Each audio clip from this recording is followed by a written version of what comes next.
आज मैं आपको एक ऐसी सच्ची घटना पर आधारित कहानी सुनाने जा रहा हूं जिसे सुनकर शायद आपके दिल की धड़कनें तेज हो जाएं। दोस्तों, अक्सर आपने गौर किया होगा कि गांव की ओर जाने वाली बसें कितनी सुनसान और वीरान रास्तों से होकर गुजरती हैं। वहीं सवारियां भी गिनी चुनी होती हैं। दिन तो जैसे तैसे निकल जाता है, लेकिन शाम ढलने के बाद वही रास्ता किसी अनजान खौफ में बदल जाता है। आज की यह कहानी भी ऐसी ही एक बस से जुड़ी हुई है, जिसमें बैठे कुछ साधारण लोग बिल्कुल भी अंदाजा नहीं लगा पाए थे कि उनका सफर वो जिंदगी और मौत के बीच का इम्तिहान बनने वाला है। उस बस में एक कॉलेज स्टूडेंट पूरण सिंह हसार था। अभी अभी उसका प्लेसमेंट हुआ था और वो अपने दादाजी से मिलने गांव जा रहा था। एक व्यापारी जीवन राम अरकावल और उसका नौकर मणिराज, एक औरत ज्योति प्लम्ब और उसकी 11 साल की मासूम बेटी और एक जवान औरत पुदेव की, जिसकी किस्मत इतनी क्रूर थी कि शादी के 3 दिन बाद ही उसके पति की मौत हो गई थी। ससुराल वालों ने उसी को बदकिस्मत ठहराया और घर से निकाल दिया। अब वो अपने मायके लौट रही थी। दिल में आंसुओं का समंदर और चेहरे पर मजबूरी का बोझ लिया। ड्राइवर नरेश और कंडक्टर दिनेश लेलास मिलाकर कुल 8 लोग उस बस में सवार थे। सब अपने अपने ख्यालों में गुम थे कि तभी शाम ढलने लगी और आसमान से हल्की बूंदाबांदी शुरू हो गई। इसी बीच सड़क के किनारे एक बुजुर्ग साधु ने बस को रोकने का इशारा किया। उसका झुर्रियों से भरा चेहरा और भीगी हुई सफेद दाढ़ी देखकर साफ लग रहा था कि वो लंबा सफर तय करके आया है। ड्राइवर नरेश का दिल पसीज गया। उसने ब्रेक दबाकर स्पीड हल्की कर दी और बोला, बेचारा बूढ़ा है, संत आदमी है, चलो बैठा लेते हैं। लेकिन तभी कंडक्टर दिनेश ने झल्लाते हुए कहा, दादा मत रोको बस को, इन साधुओं के पीछे पूरा गैंग होता है। आज अगर इसे बैठा लिया तो हो सकता है कुछ ही दूर जाकर ये पूरी बस हाईजैक करवा दे। सभी यात्री थोड़े असमंजस में पड़ गए। बाहर बारिश तेज हो चुकी थी और वो बूढ़ा साधु लगातार अपने कांपते हाथों से इशारा कर रहा था। पूरण सिंह और ज्योति ने एक साथ कहा, अरे भाई रोक लो बस, संत आदमी है, रात का समय है, इसकी दुआ लगेगी। अब नरेश का दिल और भी नरम पड़ गया, लेकिन दिनेश का शक और जिद किसी तूफान की तरह बढ़ती जा रही थी। उसे क्या पता था कि वो एक बूढ़ा साधु नहीं बल्कि उस रात का सबसे रहस्यमय यात्री होने वाला है। और शायद उसी की वजह से आगे जाकर कुछ लोग अपनी जान बचा पाएंगे। दोस्तों, अक्सर पहाड़ी और सुनसान रास्तों पर अजीब अजीब घटनाएं घटती रहती हैं। शायद इसी वजह से वहां बस स्टॉप बनाए गए ताकि यात्रियों को सुरक्षित सफर मिल सके। लेकिन उस रात एक साधारण सा सफर जिंदगी का सबसे खौफनाक सफर बन गया। बस उस बूढ़े साधु को पीछे छोड़कर आगे निकल चुकी थी। वो साधु बड़ी उम्मीद भरी आंखों से बस को देखता रहा। बारिश की बूंदें उसके चेहरे पर गिर रही थीं और वो मायूस सा खड़ा था। तभी पूरण सिंह गुस्से में फट पड़ा, अगर इंसानियत नहीं है तो हमें भी इस बस से उतार दो। कैसे आदमी हो यार तुम? एक बूढ़ा साधु भला हमारी बस को कैसे हाईजैक कर सकता है? ड्राइवर नरेश ने भी दिनेश की बात काट दी। हाँ यार, वो अकेला बूढ़ा है, अगर कोई बात हुई भी तो निपट लेंगे। और वैसे भी ये इस रूट की आखिरी बस है, अगली बस अब कल सुबह ही मिलेगी। बेचारा पूरी रात पैदल कैसे जाएगा? गांव दूर है, आधी रात हो जाएगी। सभी यात्रियों ने मिलकर नरेश से बस रोकने की विनती की। मजबूरन बस धीरे धीरे रुक गई। साधु ने हाथ जोड़कर सभी का आभार व्यक्त किया और थके कदमों से बस में चढ़ गया। लेकिन दोस्तों, उस साधु के चढ़ने के कुछ ही देर बाद कहानी ने ऐसा मोड़ लिया जिसकी किसी ने कल्पना भी नहीं की थी। बस अभी बसपुरा पहुंची भी नहीं थी कि अचानक झटके से रुक गई। चारों तरफ घना अंधेरा, हल्की बारिश और वीरान सड़क। नरेश बार बार बस स्टार्ट करने की कोशिश करता रहा, लेकिन इंजन मानो जिद पर अड़ा था। दिनेश झुंझलाकर बोला, क्या हुआ दादा, क्यों रोक दी? नरेश का चेहरा फीका पड़ गया। मैंने नहीं रोकी, अपने आप रुक गई है। ड्राइवर और कंडक्टर दोनों नीचे उतरकर बस की जांच करने लगे। अंदर बैठे यात्री आपस में बातें करने लगे। कौन कहां जा रहा है, कौन किस काम से सफर कर रहा है। लेकिन एक शख्स सबसे अलग, सबसे चुप, देवकी, वो पीछे अकेली बैठी थी। उसकी आंखें लाल हो चुकी थीं, मानो घंटों रोई हों। पूरण सिंह ने झिझकते हुए पूछा, आप यहां अकेली क्यों बैठी हैं? बस में बहुत जगह है, सबके साथ बैठ जाइए, यहां झटके भी ज्यादा लगते हैं। देवकी ने कोई जवाब नहीं दिया। पूरण ने फिर कहा, हेलो, आपसे ही बात कर रहा हूं। इस बार देवकी ने गुस्से से सिर उठाया। उसकी नजरें ऐसी थीं जैसे किसी आग के अंगारे में झांक रहे हों। उसने तेज आवाज में कहा, आप अपने काम से काम रखिए, मैं जहां बैठूं मेरी मर्जी। उसकी आवाज सुनते ही पूरी बस सन्नाटे में डूब गई। सब यात्री उसकी ओर देखने लगे। पूरण सिंह अवाक रह गया। उसने तो बस सहानुभूति में बात की थी, पर उसे इस तरह के तीखे जवाब की उम्मीद नहीं थी। वो चुपचाप अपनी सीट पर लौट गया। जीवन राम का नौकर तंज कसते हुए बोला, क्या बात है, क्यों छेड़ रहे थे उसे? पूरण ने हैरानी से कहा, अरे मैं क्यों छेड़ता, वो अकेली बैठी थी, मैंने सोचा सबके साथ बैठ जाएगी। मुझे क्या पता था उसे मेरी बात इतनी बुरी लग जाएगी। मेरी गलती है। माहौल थोड़ा अजीब हो गया। तभी पूरण ने ज्योति की बेटी भाभी से बातें शुरू कर दी। छोटी बच्ची की मासूमियत से माहौल थोड़ा हल्का हुआ और ज्योति भी अपनी बेटी को हंसते बोलते देख संतोष महसूस करने लगी। उधर नरेश और दिनेश बस के नीचे जूझ रहे थे। आधा घंटा बीत गया, लेकिन इंजन की हालत बिगड़ी ही जा रही थी। जब जीवन राम और पूरण ने पूछा तो दिनेश ने कहा, इंजन भी गड़बड़ है और टायर भी पंक्चर हो गया है। सबके चेहरे पर बेचैनी और डर साफ झलक रहा था। बारिश कभी रुकती, कभी तेज हो जाती। बादल गरज रहे थे और ठंडी हवाएं हड्डियों तक कंपी पहुंचा रही थीं। आखिरकार टायर बदल दिया गया और इंजन किसी तरह स्टार्ट हो गया। सब राहत की सांस लेकर जल्दी जल्दी बस में चढ़ गए, लेकिन उनकी राहत ज्यादा देर टिक नहीं पाई, क्योंकि कुछ ही दूरी आगे बढ़ने पर मूसलाधार बारिश शुरू हो गई। और तभी पहाड़ी मोड़ पर नरेश ने देखा, सामने भूस्खलन हो रहा था। चट्टानें रास्ते पर गिर रही थीं। उसने तुरंत ब्रेक मार दी। बस चीखते हुए रुक गई। दिनेश घबराकर बोला, दादा अब क्या करें, आगे जाना सही नहीं है। नरेश ने चारों ओर देखा। घना अंधेरा, दूर दूर तक कोई गांव नहीं और ना ही कोई बस स्टॉप। उसने धीमी आवाज में कहा, हम फंसे हैं और मुझे नहीं लगता कि यह रात इतनी आसान होने वाली है। बस 5 मिनट तक वहीं रुकी रही। सन्नाटा इतना गहरा था कि हर यात्री की सांसें तक सुनाई दे रही थी। जीवन राम घबरा कर बोला, भैया आखिर क्यों रोक दी बस, क्या हुआ? दिनेश ने गंभीर स्वर में कहा, खुद जाकर देख लो। जब जीवन राम आगे बढ़ा तो सामने का नजारा देखकर उसके पैरों तले जमीन खिसक गई। सामने भूस्खलन हो चुका था। सड़क पत्थरों और कीचड़ से पूरी तरह बंद पड़ी थी। वो हकलाते हुए बोला, अब हम जाएंगे कहां? यह रास्ता तो बंद है। दिनेश ने झट से कहा, पीछे एक जंगल का रास्ता है, शायद वहां से कोई दूसरा गांव मिलता हो, और हो सकता है वहीं हमें कोई मैकेनिक भी मिल जाए। अगर किस्मत अच्छी हुई तो आगे जाने का रास्ता भी पूछ लेंगे। ड्राइवर नरेश हिचकिचाया, लेकिन वो अनजान रास्ता है, मैं कैसे ले जाऊं बस? अगर कुछ अनहोनी हो गई तो सारी जिम्मेदारी मेरी होगी। तभी यात्रियों में से गर्दन ने कहा, तो क्या हम सारी रात इस बस में ही सड़ते रहेंगे? अभी तो 6:30 है, गांव यहां से बहुत दूर है। दिनेश ठीक कह रहा है, पीछे मुड़ो और बस जंगल के रास्ते ले चलो। अनिच्छा के बावजूद नरेश ने बस घुमाई और धीरे धीरे उस सुनसान रास्ते की ओर बढ़ गया। अब घना अंधेरा उतर चुका था। शाम के 7 बज चुके थे और वो बस एक ऐसे रास्ते पर चल रही थी जहां कभी किसी बस का पहिया तक नहीं गया था। बादलों की वजह से अंधेरा और भी गहरा हो गया था। हवा की सरसराहट पेड़ों को डरा रही थी। अचानक बस झटके से अपने आप रुक गई। इंजन फिर से बंद। नरेश के चेहरे पर पसीना छलक आया। मुझे लगता है बस फिर खराब हो गई है। बाहर हल्की बूंदाबांदी होने लगी। पूरण सिंह और जीवन राम नीचे उतरे। बस का बोनट खोलते ही धुआं निकल रहा था। पूरण घबरा कर बोला, अब क्या करेंगे? यहां तो चारों तरफ बस जंगल ही जंगल है।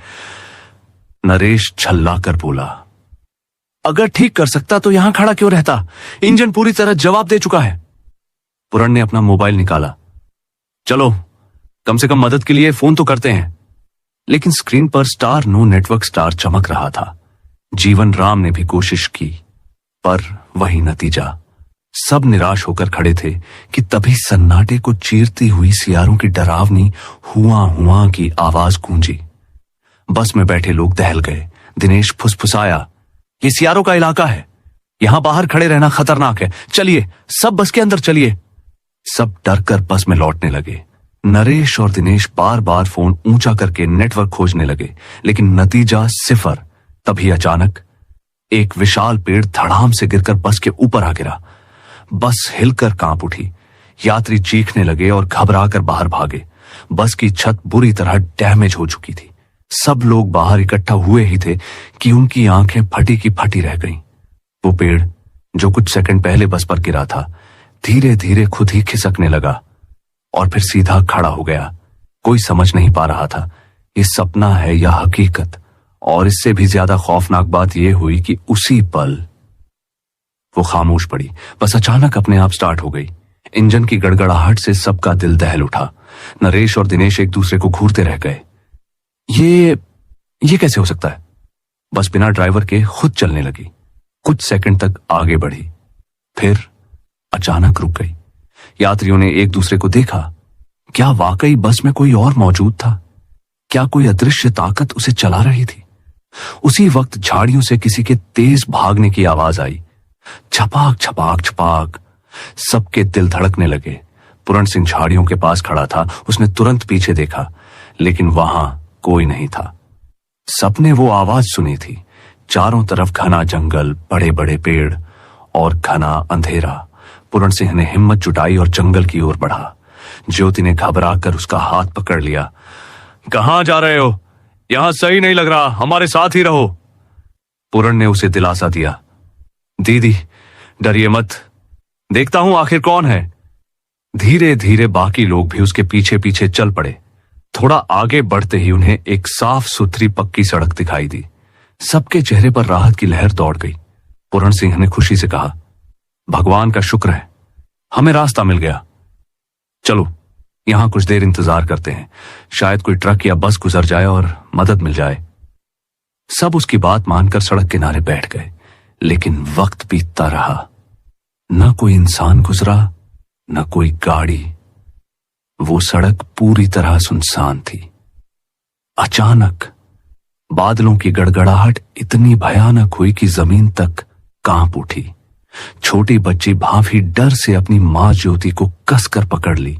ज्योति ने उसे दिलासा दिया, डर मत बेटा, ये बस बादल गरज रहे हैं। लेकिन ज्योति का चेहरा भी फीका पड़ चुका था। उसने कहा, पूरण, यहां हमें अब तक कोई नहीं मिला। मुझे लगता है हमें इस सड़क पर आगे बढ़ना चाहिए।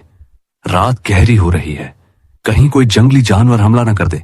देवकी, जो अब तक चुप थी, पहली बार बोली, हां, यहां रुकना सही नहीं है। पूरण सिंह ने ड्राइवर और कंडक्टर से पूछा, क्या आगे चलना ठीक रहेगा? दिनेश ने गहरी सांस ली और बोला, मैं इस रास्ते को जानता नहीं, लेकिन अब हमारे पास और कोई विकल्प भी तो नहीं बचा। लेकिन मुझे लगता है दीदी की बात सही है, हमें आगे बढ़कर देखना चाहिए। यहां इंतजार करना बेकार है। दिनेश की बात सुनकर सबने हामी भर दी और वे सब उस सुनसान सड़क पर कदम बढ़ाने लगे।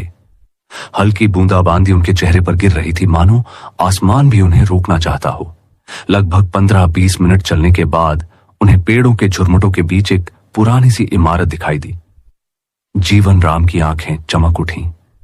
अरे देखो, वो सामने शायद कोई लॉज या रिसोर्ट है। थके हारे सभी लोग राहत की सांस लेकर उसकी ओर बढ़े। वह इमारत बाहर से जर्जर लग रही थी। चारों ओर जंगली झाड़ियां, सूखे पेड़ और वीरानी पसरी हुई थी। रोशनी के नाम पर बस एक पीला बल्ब टिमटिमा रहा था। पास जाकर पता चला कि ये एक लॉज है जिसमें 8-10 कमरे होंगे। दरवाजे के बाहर मेज कुर्सी पर एक बूढ़ा आदमी बैठा था।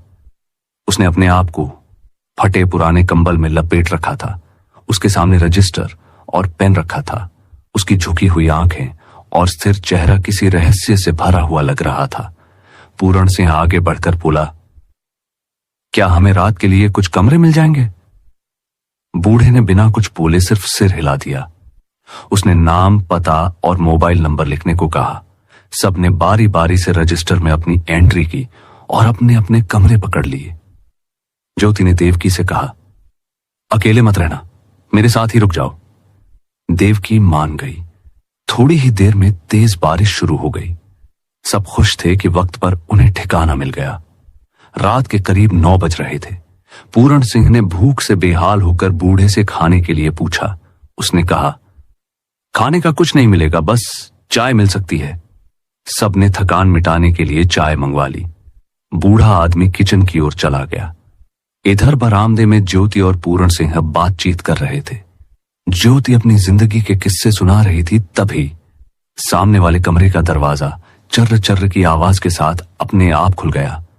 अंदर घना अंधेरा था, किसी को दिखाई नहीं दे रहा था। पूरण सिंह की नजर उस दरवाजे पर टिक गई। उसकी सांसें भारी हो गईं। ज्योति बातों में मशगूल थी, लेकिन पूरण सिंह धीरे धीरे उस कमरे की ओर खींचता चला गया, जैसे कोई अदृश्य ताकत उसे भीतर बुला रही हो। जैसे ही उसने कदम रखा, दरवाजा अचानक जोर से बंद हो गया। ज्योति घबरा गई और दरवाजे पर दस्तक देने लगी। पूरण, पूरण, दरवाजा खोलो। अंदर। पूरण सिंह ने लाइट जलाई और जो नजारा उसने देखा, उसकी रूह कांप गई। फर्श पर खून के धब्बे, दीवारों पर लाल छींटे, जैसे किसी ने किसी को बेरहमी से काटा हो। लाइट बार बार झपक रही थी। तभी सिसकियों की आवाज आई। पूरण सिंह ने मुड़कर देखा। बिस्तर पर एक लड़की बैठी थी, बाल खुले हुए, चेहरा ढका हुआ। वह धीरे धीरे रो रही थी। पूरण हिम्मत करके उसके पास गया।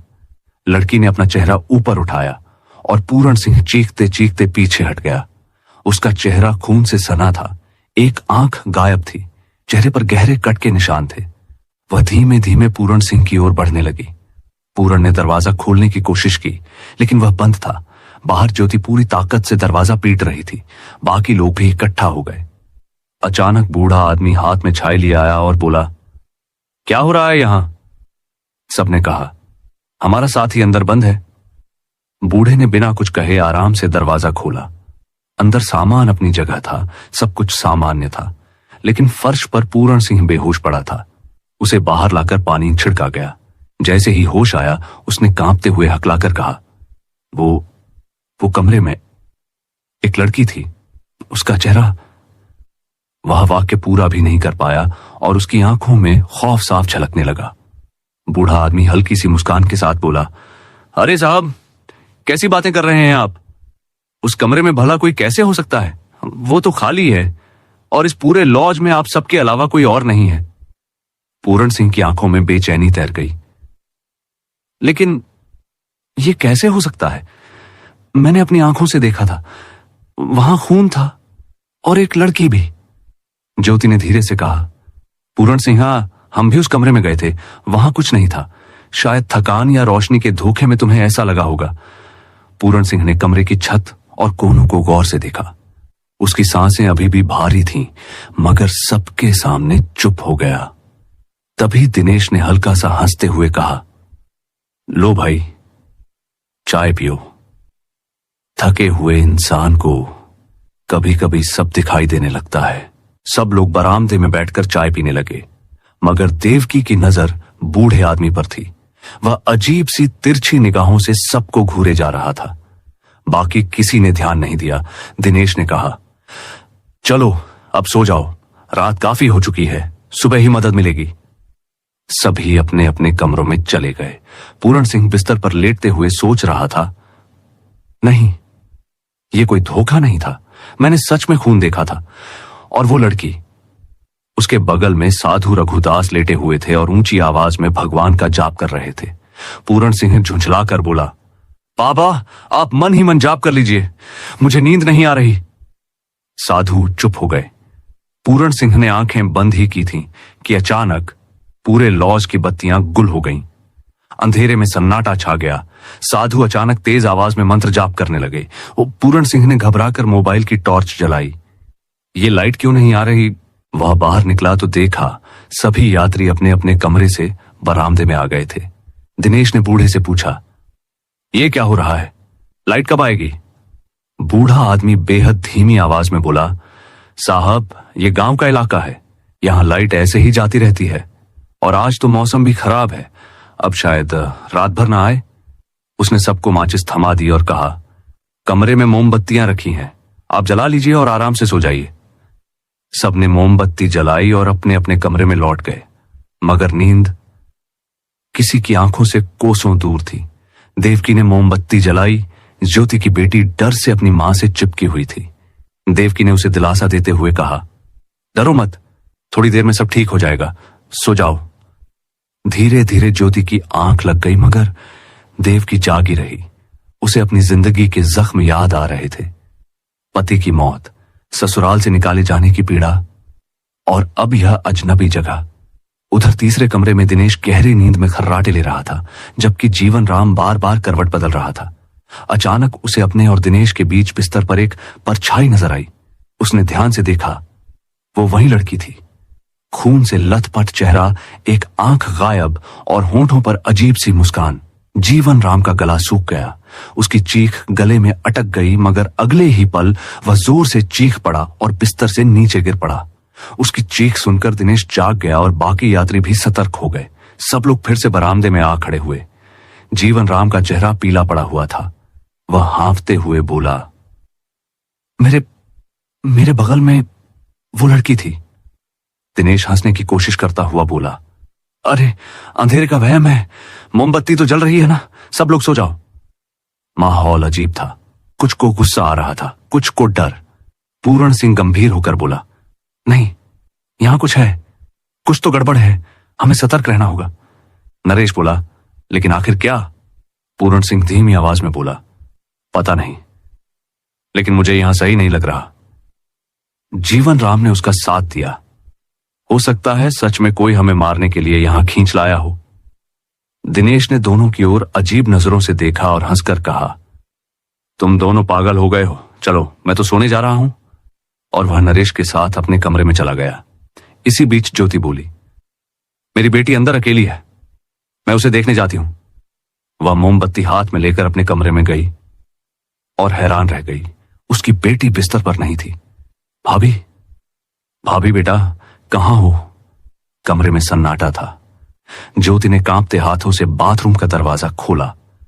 दिनेश और नरेश कमरे में बीड़ी पीते हुए बैठे थे। धुएं की हल्की परत छत तक जा रही थी। तभी अचानक उसी धुएं से एक लड़की का चेहरा बनने लगा।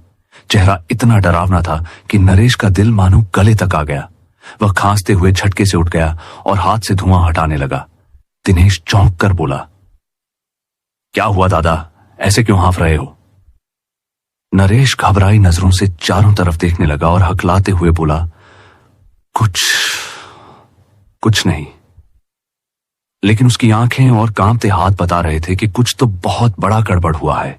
घबराकर उसने बीड़ी बुझाई और जमीन पर फेंक दी। अगले ही पल वो बीड़ी अपने आप जल उठी, तेज लौ में। नरेश की आंखें डर से फटी की फटी रह गईं। वह बिस्तर पर पीछे खिसक गया, मानो सामने आग का कोई दानव खड़ा हो। दिनेश उसे देख हंसने की कोशिश करता है। दादा, नींद चढ़ी है तुम्हें, सपना देख रहे हो, चलो सो जाओ। इतना कहकर दिनेश वॉशरूम चला गया, लेकिन नरेश का दिल अब भी धड़क रहा था। तभी खिड़की के बाहर से ठक ठक की दस्तक हुई। नरेश के रोंगटे खड़े हो गए। उसकी आंखें धीरे धीरे खिड़की की तरफ गईं। बाहर सिर्फ झाड़ियां और अंधेरा था, लेकिन उसे यकीन था कोई वहां खड़ा था। उसका गला सूख गया। उसने कांपती आवाज में पुकारा, दिनेश, ओ दिनेश, जल्दी आ, यहां कोई है। लेकिन अगला ही पल उसकी आवाज जैसे किसी ने गले से दबा दी। अचानक सब कुछ सन्नाटे में डूब गया। करीब 1 मिनट बाद दिनेश वॉशरूम से निकला। उसने देखा नरेश कमरे में नहीं था। दादा कहां गए? वह सोचने लगा शायद बाहर गए होंगे, लेकिन बाहर भी कोई नहीं था। उसी समय दूसरी ओर ज्योति बाथरूम में दाखिल हुई और उसकी आंखें खून देखकर सुन्न रह गईं। बाथटब खून से भरा था और उसमें भाभी की लाश पड़ी थी। लाश देखते ही ज्योति की चीख पूरे लाउंज में गूंज गई। सभी लोग दौड़े आए। पूर्ण सिंह हांफते हुए बोला, क्या हुआ दीदी? ज्योति कांपते हाथ से बाथटब की ओर इशारा करती है, लेकिन जब सबने देखा वहां न खून था न लाश, सब कुछ सामान्य। ज्योति फटी आंखों से कहती रही, नहीं, मैंने अपनी आंखों से देखा था, वो भाभी थी, मेरी बेटी, उसकी लाश, खून। उसकी चीखों और आंसुओं से सबका दिल कांप उठा। देवकी ने उसे थाम लिया, लेकिन खुद भी डर से जम गई थी। जीवन राम बुदबुदाया, मैंने पहले ही कहा था यहां कुछ गड़बड़ है। लेकिन सवाल वही था, भाभी कहां गई? सब लोग एक दूसरे को देखने लगे। तभी दिनेश ने नोट किया, नरेश भी गायब है। दादा कहां गए? अभी तो कमरे में थे। पूरे बरामदे में खामोशी छा गई, कोई जवाब नहीं। पूरण सिंह का माथा ठंडे पसीने से भीग गया। कहीं कहीं नरेश भी भाभी की तरह। यह सुनते ही सबकी सांसें अटक गईं। ज्योति जमीन पर बैठ गई और रोते हुए बोली, मेरी बच्ची, उसे ढूंढो, वो इतनी छोटी है, वो अकेली कहां चली गई? लोग अलग अलग कमरों में भागे, हर कोना टटोला, लेकिन भाभी और नरेश कहीं नहीं मिले। तभी देवकी चौंक कर बोली, वो बूढ़ा आदमी कहां है जो रजिस्टर लेकर बैठा था? और रजिस्टर भी नहीं है। पूरण सिंह का चेहरा पीला पड़ गया। सही कह रही हो, वो हमें धोखा दे रहा था, वही जानता है ये सब क्या है। वह दरवाजे की ओर भागा, लेकिन दरवाजा अपने आप जोर से बंद हो गया, इतनी ताकत से कि पूरा लाउंज कांप उठा। दिनेश दौड़ा और दोनों ने मिलकर दरवाजा खोलने की कोशिश की, लेकिन वो हिला तक नहीं।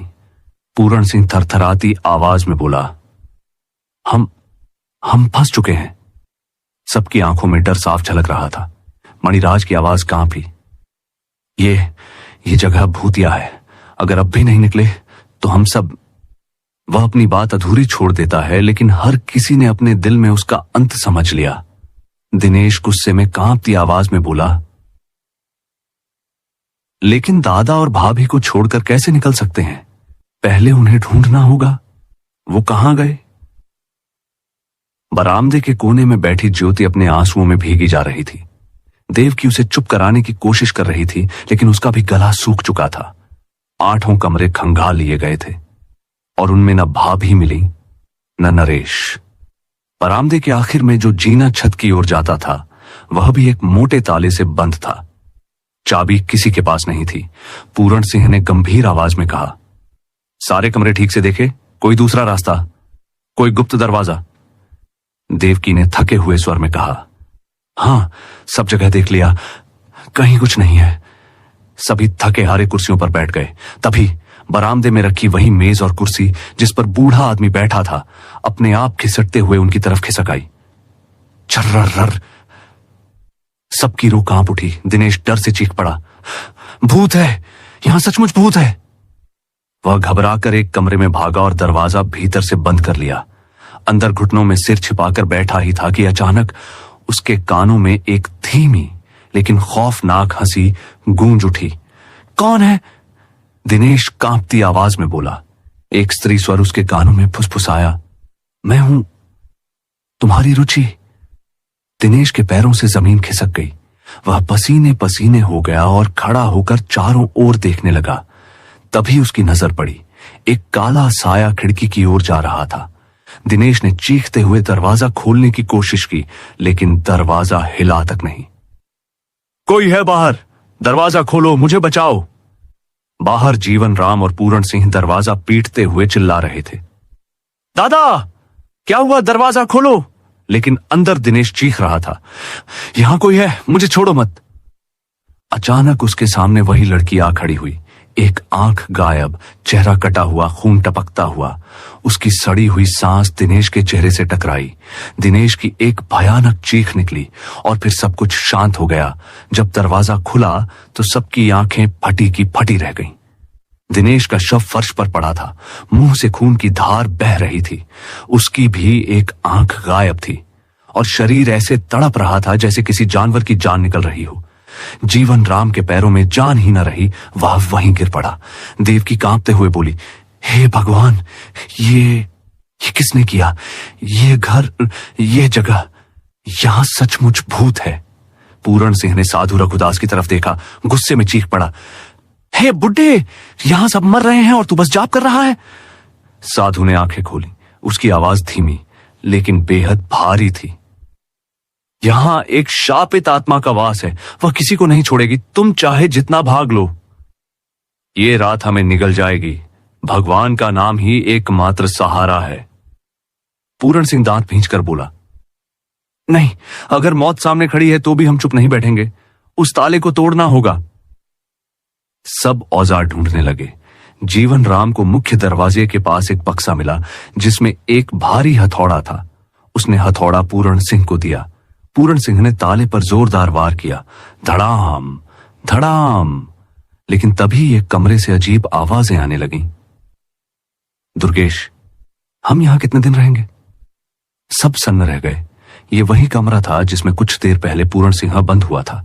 फिर लड़की की धीमी आवाज आई, क्या तुम मुझसे सच में इतना प्यार करते हो? उसके बाद खिलखिलाहट और अगले ही पल दर्द भरी चीख। नहीं दुर्गेश, ऐसा मत करो, मैं तुमसे बहुत प्यार करती हूं, मुझे मत मारो। पूरा लाउंज उस चीख से कांप उठा। दीवारें थर्रा गईं। पूरण सिंह ने सबको पीछे हटने का इशारा किया, लेकिन दिनेश का गुस्सा सिर पर चढ़ा हुआ था। यही है वो कातिल, इसी कमरे में। वह कमरे की ओर बढ़ा। पूरण सिंह ने उसका हाथ पकड़ने की कोशिश की। मत जा अंदर, ये जाल है। लेकिन दिनेश हाथ छुड़ाकर कमरे में घुस गया। दरवाजा उसके पीछे जोर से बंद हो गया। अंदर अंधकार ही अंधकार था। वह जोर से चिल्लाया, कौन है यहां? बाहर आ और बता, मेरे दोस्तों को कहां छिपाया है? दिनेश की आंखों के सामने वही भयानक चेहरा प्रकट हुआ। लड़की का गला फाड़ देने वाला स्वर गूंजा, मैंने किया है, अब तेरी बारी है। दिनेश के हाथ कांप गए। उसकी मोमबत्ती अचानक फुफकार कर बुझ गई। अंधकार ने पूरे कमरे को निगल लिया। बाहर से पूरण सिंह दरवाजा पीटता रहा। दिनेश, दरवाजा खोलो, यह सही नहीं हो रहा है, उस कमरे में खतरा है, हमें दिनेश के पास जाना होगा। देवकी घबराई आवाज में बोली, लेकिन दरवाजा खुल ही नहीं रहा है, अंदर कैसे जाओगे? पूरण सिंह की नजर दरवाजे के ऊपर बने रोशनदान पर पड़ी। उसने तुरंत कहा, मेज और कुर्सी लाओ, मैं इसी रास्ते से अंदर जाऊंगा। जीवन राम और देवकी कांपते हाथों से मेज कुर्सी एक दूसरे पर रखकर खड़ी कर देते हैं। पूरण सिंह कांपते पैरों से चढ़ता है और रोशनदान से झांकने की कोशिश करता है, लेकिन कमरे में घना अंधेरा पसरा था। सिर्फ एक मोमबत्ती दूर टिमटिमा रही थी। जीवन राम, एक मोमबत्ती दो। जीवन राम डरते डरते हाथ बढ़ाता है।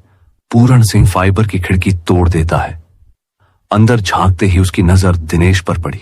दिनेश आंसू भरी आंखों से कांपती आवाज में बोला, भाई मुझे बचा लो, इस कमरे में कोई है, दरवाजा नहीं खुल रहा। पूरण सिंह ने उसे दिलासा दिया, घबराना मत, मैं दीवार तोड़ रहा हूं।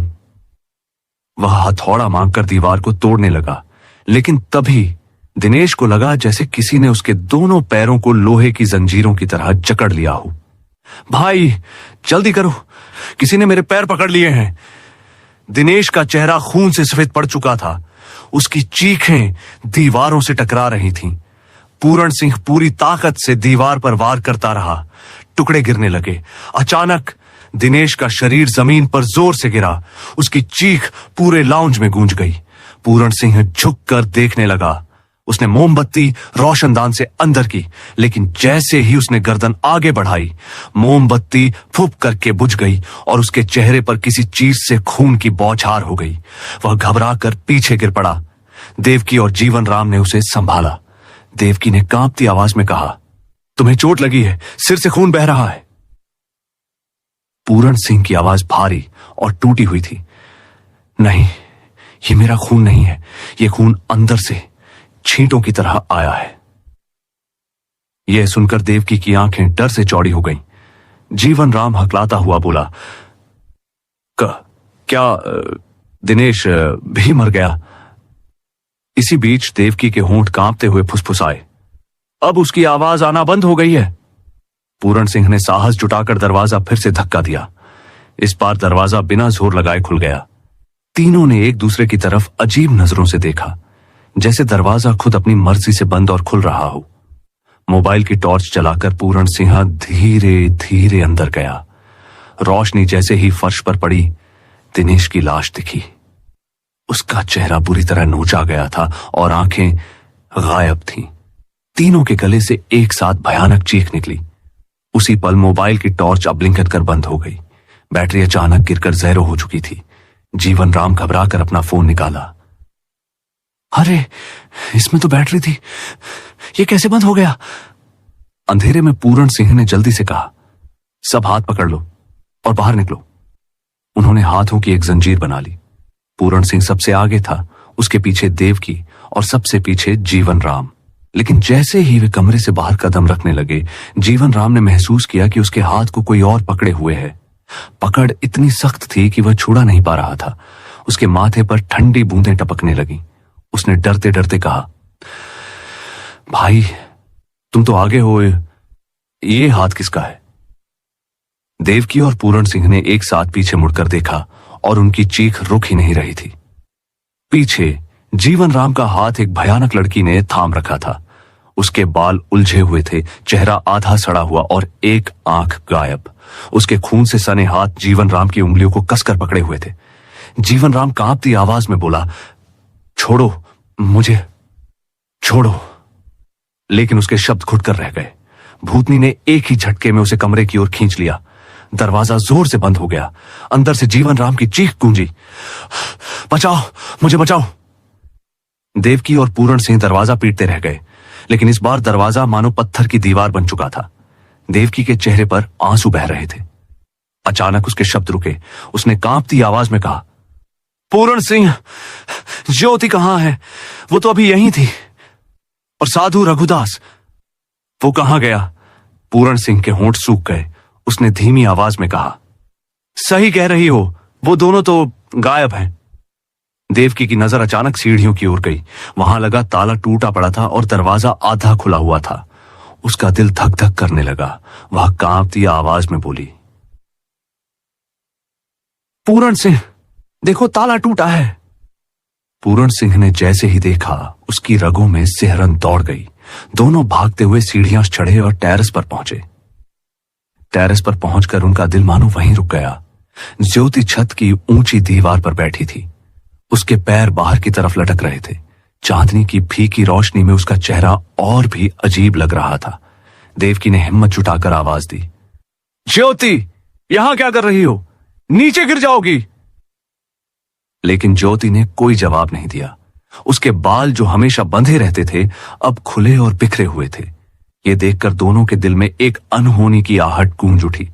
देवकी धीरे धीरे उसकी तरफ बढ़ने लगी। उसके कदम कांप रहे थे। जैसे ही उसने ज्योति के कंधे पर हाथ रखने के लिए हाथ बढ़ाया, ज्योति अचानक नीचे कूद गई। देवकी की चीख छत पर गूंज उठी। पूरण सिंह दौड़कर दीवार के पास पहुंचा और नीचे झांका, लेकिन जो उसने देखा, उसने उसकी सांसें रोक दी। ज्योति जमीन पर गिरी ही नहीं थी, वह हवा में खड़ी थी। उसका चेहरा ऊपर की ओर था और वह डरावनी हंसी हंस रही थी। उसकी आंखें बिल्कुल सफेद थीं, जैसे किसी ने आंखों की पुतलियां मिटा दी हों। उसके मुंह से काला धुआं और कीचड़ जैसी कोई चीज निकल रही थी। देवकी ये दृश्य देखकर वहीं बेहोश होकर गिर पड़ी। पूरण सिंह की हालत पत्थर जैसी हो गई। वह समझ ही नहीं पा रहा था कि देवकी को संभाले या ज्योति को देखे। नीचे से ज्योति की खौफनाक हंसी गूंज रही थी और फिर उसी डरावनी तेजी से वह ऊपर वापस आ गई और दीवार पर खड़ी हो गई। इस बार उसकी आंखों में आंसू थे। उसने धीमी टूटी आवाज में कहा, मेरी बेटी को बचा लो। पूरण सिंह के शरीर में सिहरन दौड़ गई, लेकिन इससे पहले कि वह कुछ समझ पाता, ज्योति ने एक झटके में खुद को नीचे फेंक दिया। पूरण सिंह दौड़कर फिर से दीवार से नीचे झांका। इस बार ज्योति सच में जमीन पर पड़ी थी, लेकिन कोई अदृश्य ताकत उसे खींचते हुए अंधेरे जंगल की ओर ले जा रही थी। पूरण सिंह चीख पड़ा, दीदी! उसकी आवाज रात के सन्नाटे में गूंजती रही, लेकिन ज्योति की देह अंधेरे में समा गई। पूरण सिंह के दिल में असहायता की ज्वाला भड़क रही थी। तभी उसे रघुदास की बात याद आई। भगवान के नाम का जाप करो, उसी में भलाई है। उसके कांपते होंठ बुदबुदाने लगे। एयूएम त्र्यंबकम यजामहे सुगंधिम पुष्टिवर्धनम उर्वारुकमेव बंधनान मृत्युर्मुक्षीयमामृतात्। जैसे ही उसने मंत्र दोहराया, उसके दिल का डर थोड़ा थोड़ा मिटने लगा। भीतर से एक नई ऊर्जा जागी। उसने देवकी को अपने कंधे पर उठाया और नीचे बरामदे में लाकर कुर्सी पर बैठा दिया। वह पानी लेने अपने कमरे में गया। अंदर पहुंचकर उसकी रूह कांप गई। रघुदास जमीन पर पालथ ही मारे बैठा था। उसका चेहरा शांति से दमक रहा था। चारों ओर मौत का साया मंडरा रहा था, लेकिन वह केवल भगवान का जाप कर रहा था। पूरण सिंह हैरानी से देखता रहा। यह कैसा इंसान है? मौत सामने खड़ी है और फिर भी इसे डर नहीं। यह तो सच में साधु है। उस पल पूरण सिंह के मन में विश्वास जगा। हां, मृत्यु तो एक दिन आनी ही है, लेकिन जब तक सांस है भगवान को याद करते हुए लड़ते रहना ही धर्म है। वह पानी की बोतल और मोमबत्ती लेकर बाहर आया। देवकी को होश में लाने के लिए पानी छिड़का। देवकी धीरे धीरे होश में आई और कांपती आवाज में बोली, मेरे सिर में बहुत दर्द हो रहा है। पूरण सिंह ने उसका हाथ थामा और कहा, डरो मत, भगवान को याद करो, उससे बड़ी कोई शक्ति नहीं। वह फिर से वही मंत्र पढ़ने लगा। जैसे ही उसकी आवाज गूंजी, जमीन कांपने लगी। कमरे के दरवाजे अपने आप धड़ाम धड़ाम बंद और खुलने लगे। खिड़कियां चरमराने लगी। पूरण सिंह और देवकी डर के मारे भागकर रघुदास के पास पहुंचे, लेकिन वह अब भी आंखें बंद किए शांत बैठा था। पूरण सिंह चीख पड़ा, बाबा देखो क्या हो रहा है, सब कुछ हिल रहा है, हमें बाहर निकलना होगा वरना। रघुदास ने आंखें खोली और शांति से पूछा, समय क्या हो रहा है? पूरण सिंह हड़बड़ा गया, मुझे नहीं पता, फोन भी बंद है। रघुदास खिड़की से आसमान देखने लगा, लेकिन पेड़ों की वजह से तारे साफ नहीं दिख रहे थे। कुछ देर चुप रहकर उसने आंखें बंद की, फिर कहा, बस कुछ देर और फिर सब शांत हो जाएगा। तुम लोग भगवान का नाम लो। पूरण सिंह अब समझ चुका था। उसने देवकी से कहा, अब तुम भी मंत्र जपो। अगर वो भूतनी हमें रोकना चाहती है तो और जोर से भगवान को पुकारो। याद रखो, भगवान उन्हीं की मदद करता है जो खुद हिम्मत रखते हैं। दोनों ने मिलकर मंत्रोच्चारण शुरू किया। तभी अचानक उसी भूतनी की कर्कश चीख गूंज उठी। वह चीख इतनी भयानक थी कि कान फटते हुए लगे। देवकी ने अपने कानों को पकड़ लिया और दर्द से रो पड़ी। पूरण सिंह ने दांत भींचते हुए कहा, डरो मत, यही उसकी चाल है, मंत्र पढ़ते रहो जब तक जान है। देवकी अपने कान बंद करते हुए चीखती है, पूरण सिंह मुझसे अब और नहीं सहा जाता, मेरे कान फट जाएंगे। पूरण सिंह उसकी हथेली कसकर पकड़ लेता है। उसकी आंखों में डर साफ झलक रहा था, लेकिन उसकी आवाज ठोस थी, बस कुछ देर और, हार मानना अब मुमकिन नहीं। हम यहां अपनी मर्जी से आए थे और अब जाएंगे भी अपनी मर्जी से, चाहे दुनिया की हर ताकत हमें रोकने आ जाए। दोनों के कांपते हुए हाथ एक दूसरे में गूंथे हुए थे। उनके होंठ लगातार शिव मंत्र बुदबुदा रहे थे। वातावरण में घुली वो चीख, वो सिसकियां, वो खौफनाक आवाजें, सब कुछ अचानक किसी अदृश्य ताकत से लड़ रही थी। धीरे धीरे रात के सीने को चीरते हुए चिड़ियों की हल्की चहचहाहट सुनाई देने लगी। देवकी ने कांपते होंठों से कहा, सुनो, ये आवाजें सुबह हो रही है क्या? तभी रघुदास बाहर आया। उसकी आंखों में अजीब सी शांति थी। वह बोला, अब घबराने की जरूरत नहीं, अंधकार का वक्त खत्म हो चुका है, खतरा टल गया है। पूरण और देवकी वहीं ठिठक गए। उनके गले सूख चुके थे। वे पानी पीते हैं और सवाल करते हैं, लेकिन अभी तो बाहर अंधेरा है। रघुदास आसमान की ओर देखता है, फिर कहता है, बस कुछ ही पलों में रोशनी धरती पर फैल जाएगी। उसकी ताकत रात के साथ ही बंधी थी, अब वह हमें छू भी नहीं सकती। और सचमुच कुछ ही सेकंड में पूर्व दिशा से हल्की सी लालिमा फैलने लगी। पेड़ों की दरारों से सूरज की पहली किरण झांकने लगी। जैसे ही प्रकाश फैला, लाउंज का दरवाजा अपने आप खुल गया। तीनों बाहर निकल पड़े, थके टूटे लेकिन जिंदा। पूरण ने इधर उधर देखा, वह बूढ़ा रहस्यमयी आदमी कहीं नहीं था। देवकी की आंखें भर आईं। भगवान का लाख लाख शुक्र है कि हम बच गए, लेकिन हमारे साथी, उनका क्या? पूरण का दिल धक से रह गया। भाभी और नरेश, वो कहां हैं? हमें उन्हें ढूंढना ही होगा। वे तीनों जंगल की ओर भागते हैं। वहां एक भयानक नजारा उनका इंतजार कर रहा था। पेड़ की डाली पर नरेश की लाश झूल रही थी। उसका पेट फटा हुआ था और खून अब भी बह रहा था। देवकी ने डर से आंखें फेर लीं। मुझे नहीं लगता भाभी अब जिंदा होंगी, हमें लौट चलना चाहिए, और रिस्क नहीं ले सकते। लेकिन पूरण सिंह की आंखों में जिद थी। नहीं, रात को ज्योति ने कहा था भाभी को बचा लो, इसका मतलब वह जिंदा है। पूरण की बात सच निकली। कुछ ही दूरी पर भाभी बेहोश पड़ी मिली। पूरण ने उन्हें गोद में उठाया। भाभी, भाभी। उनकी पलकों ने हल्का सा झपक कर फिर बंद हो गई। पूरण ने जल्दी से पानी पिलाया और वे होश में आई। देवकी ने राहत की सांस ली, लेकिन रघुदास ने गंभीर स्वर में चिताया, यहां देर तक रुकना सही नहीं है। दिन निकलने का मतलब यह नहीं कि खतरा खत्म हो गया। ये जगह अजनबी है, हमें निकलना होगा। सबने सहमति दी और मुख्य सड़क की ओर चल पड़े।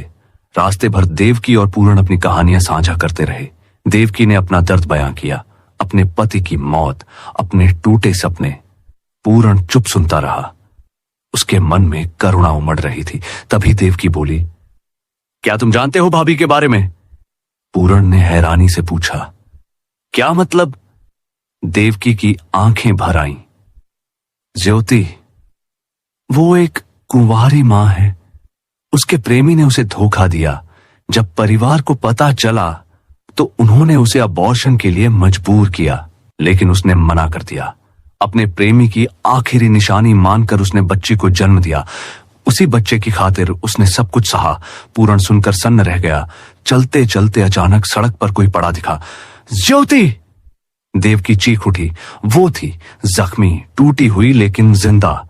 उसके शरीर पर घाव थे, आवाज टूटी हुई थी। अपनी मां को देखकर भाभी फूट फूट कर रो पड़ी। पूरण ने बिना सोचे उसे उठाया और चल पड़ा। आधे घंटे बाद वे हाईवे पर पहुंचे और वहां से अस्पताल। लेकिन ज्योति की हालत बिगड़ती जा रही थी। आईसीयू में उसने हांफते हुए कहा, पूरण सिंह, मेरे पास वक्त कम है। उस आत्मा ने मुझे छोड़ा, लेकिन किस्मत मुझे नहीं छोड़ेगी। मेरी बच्ची, उसका कोई नहीं। तुम मेरे भाई जैसे हो, वादा करो तुम इसे अपनाओगे। पूरण की आंखें भर आईं। दीदी, ऐसी बातें मत करो, तुम्हें कुछ नहीं होगा। मैं तांत्रिकों के पास जाऊंगा। जिसने तुम्हारा यह हाल किया उसे नहीं छोड़ूंगा। ज्योति ने कमजोर मुस्कान दी। किसी की गलती नहीं पूरण, उस बेचारी रुचि की भी नहीं। उसे भी उसके प्रेमी ने धोखा दिया था। उस आत्मा की एक ही आंख थी। वही आंख अचानक आंसुओं से भर उठी। कुछ ही पल में उसका चेहरा बदल गया, भयानक से बिल्कुल सामान्य, जैसे कोई मासूम लड़की दर्द से टूटकर सच्चाई बयां कर रही हो। वह टूटी हुई आवाज में बोली, मेरी कहानी तेरी कहानी से अलग नहीं है ज्योति। मुझे भी मेरे प्रेमी ने धोखा दिया। मैं भी गर्भवती थी, लेकिन उसने मुझे जिंदा रहने ही नहीं दिया। उसने मुझे मार डाला क्योंकि उसे अपना नाम दागदार नहीं करना था। शायद इसीलिए मैं अब तक भटक रही हूं। शायद इसीलिए मैं हर उस इंसान को मारती हूं, क्योंकि मैं अब भी अपने प्रेमी का इंतजार कर रही हूं ताकि उससे बदला ले सकूं। ज्योति की आंखें भी भर आईं। देखो, मेरी किस्मत ने मुझे मार डाला और तुम्हें भी जीने नहीं दे रही। फर्क बस इतना है, मुझे मेरे प्रेमी ने मारा और तुम्हें तेरे प्रेमी ने छोड़ दिया। इतना कहकर ज्योति की सांसें तेज हो गईं। उसका सीना ऊपर नीचे होने लगा। पूरण सिंह घबरा गया। डॉक्टर, जल्दी आइए। डॉक्टर भाग कर आते हैं और पूरण सिंह को बाहर निकाल देते हैं। कुछ देर बाद वार्ड से धीमी सी घोषणा सुनाई देती है, ज्योति अब इस दुनिया में नहीं रही। पूरण सिंह का चेहरा बुझ जाता है। बाहर आते ही देवकी उसकी आंखें पढ़ लेती है। उसकी चीख निकल जाती है। वह भाभी को गले लगाकर फूट फूट कर रोने लगती है। पूरण की नजर अचानक इधर उधर भटकती है। अरे, रघुदास कहां है? देवकी चौंक कर बोलती है, अभी तो यहीं थे। उन्होंने जाते जाते मुझे ये रुद्राक्ष थमाया और पता नहीं कहां चले गए। दोनों काफी देर तक इंतजार करते रहे, लेकिन रघुदास कभी वापस नहीं आया। आसपास पूछताछ की तो किसी को उसके बारे में कुछ पता ही नहीं था। पूरण भारी मन से बोला, रघुदास भी कोई साधारण आदमी नहीं था, वो रहस्यमय था। लेकिन उसने हमें एक सबक देकर विदा ले लिया कि मुश्किल चाहे कितनी भी हो, भगवान को याद करना मत छोड़ो। फिर उन्होंने ज्योति की डेड बॉडी को साथ लिया। रास्ते में पूरण ने देवकी से कहा, ज्योति ने आखिरी ख्वाहिश जताई थी, चाहती थी कि उसकी बेटी को मैं अपना लूं। मैंने वादा किया है कि भले ही वो मेरी रिश्तेदार न थी, लेकिन जिंदगी की इस जंग में उसने मुझे बहन बनकर छोड़ा है। उसकी बच्ची अब मेरी बेटी होगी। देवकी की आंखें छलक उठी। उसने धीरे से पूछा, तो क्या तुम सचमुच भाभी को अपने साथ रख लोगे? पूरण सिंह ने दृढ़ स्वर में कहा, हां, रिश्ते खून से नहीं मुश्किल वक्त में निभाए भरोसे से बनते हैं। ज्योति मेरी बहन थी और उसकी बेटी मेरी जिम्मेदारी। पूरण कुछ देर चुप रहा, फिर धीरे से बोला, देवकी, क्या तुम दोबारा शादी करोगी? देवकी ने सिर झुका लिया। नहीं, अब मुझसे नहीं होगा। लोग मुझे अशुभ मानेंगे। मैं दोबारा अपने आप को ये ताने नहीं सुनवाना चाहती। पूरण ने उसकी आंखों में देखते हुए कहा, तो क्यों ना हम दोनों एक दूसरे का सहारा बन जाएं? हो सकता है भाभी को अपनाने के बाद कोई लड़की मुझसे शादी करने को तैयार ना हो, लेकिन मैं अकेला उसकी देखभाल नहीं कर पाऊंगा। भाभी एक लड़की है और उसका ख्याल भी एक लड़की ही अच्छे से रख सकती है।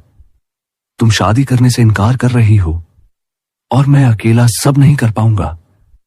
क्या हम दोनों मिलकर उसकी जिंदगी संभालें? देवकी कुछ देर तक सोचती रही। उसकी आंखों से आंसू बहते रहे।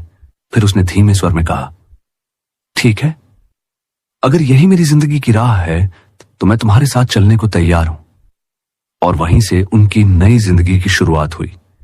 लेकिन दोस्तों, इस कहानी का असली अंत यहां नहीं है। ज्योति और रुचि दोनों की कहानियां एक ही दर्द का आईना है। दोनों को धोखा मिला। दोनों को तब छोड़ा गया जब उन्हें सबसे ज्यादा सहारे की जरूरत थी। और यही है हमारे समाज का असली भूत। समाज आज भी औरत की इज्जत को उसकी यौनिकता और गर्भ से जोड़ता है।